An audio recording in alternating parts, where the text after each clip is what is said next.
नमस्कार दोस्तों, आज मैं आपको करवा चौथ के व्रत की कथा के बारे में बताऊंगा। उससे पहले जो चैनल पर नए आए हैं वह चैनल को सब्सक्राइब कर लें और बेल आइकन को क्लिक कर लें ताकि हमारी आने वाली वीडियो का नोटिफिकेशन आप तक पहुंच सके। अगर आप अपने पति की लंबी उम्र की कामना करती हैं तो इस व्रत कथा को पूरे सच्चे मन से सुनिए जो इस वीडियो में बताई गई है।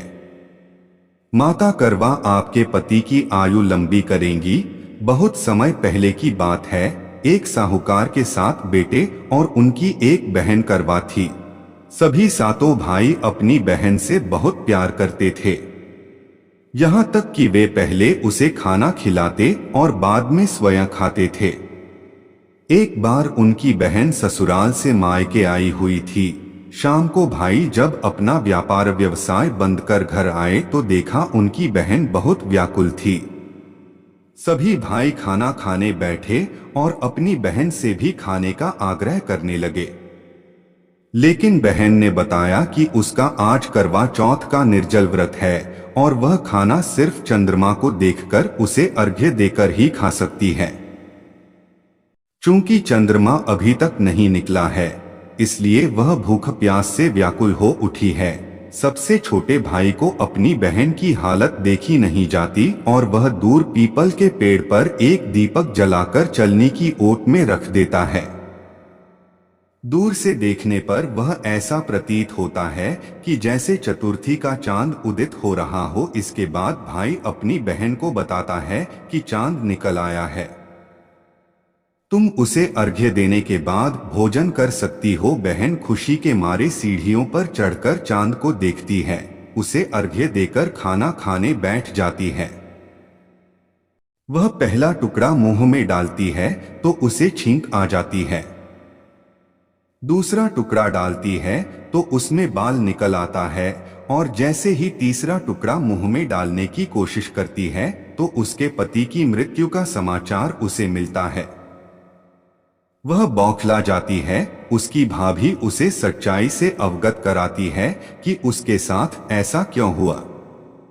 करवा चौथ का व्रत गलत तरीके से टूटने के कारण देवता उससे नाराज हो गए हैं और उन्होंने ऐसा किया है। सच्चाई जानने के बाद करवा निश्चय करती है कि वह अपने पति का अंतिम संस्कार नहीं होने देगी। इस प्रकार जब छठे नंबर की भाभी आती है तो करवा उससे भी यही बात दोहराती है।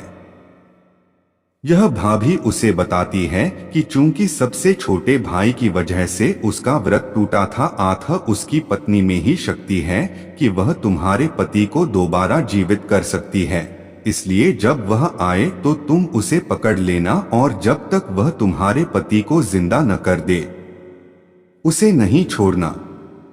ऐसा कहकर वह चली जाती है। सबसे अंत में छोटी भाभी आती है। करवा उनसे भी सुहागिन बनने का आग्रह करती है, लेकिन वह टालमटोली करने लगती है।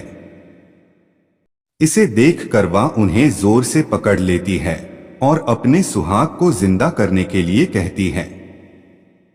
भाभी उससे छुड़ाने के लिए नोचती है, खसोटती है, लेकिन करवा नहीं छोड़ती है। अंत में उसकी तपस्या को देख भाभी पसीज जाती है और अपनी छोटी अंगुली को चीरकर उसमें से अमृत उसके पति के मुंह में डाल देती है।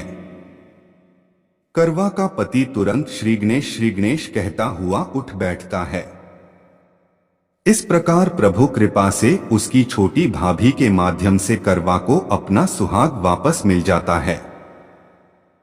हे श्री गणेश माँ गौरी, जिस प्रकार करवा को चिर सुहागन का वरदान आपसे मिला है वैसा ही सब सुहागिनों को मिले। अगर आपको वीडियो अच्छी लगी हो तो चैनल को सब्सक्राइब कर लें और बेल आइकन को क्लिक कर लें ताकि हमारी आने वाली वीडियो का नोटिफिकेशन आप तक सबसे पहले पहुंच सके।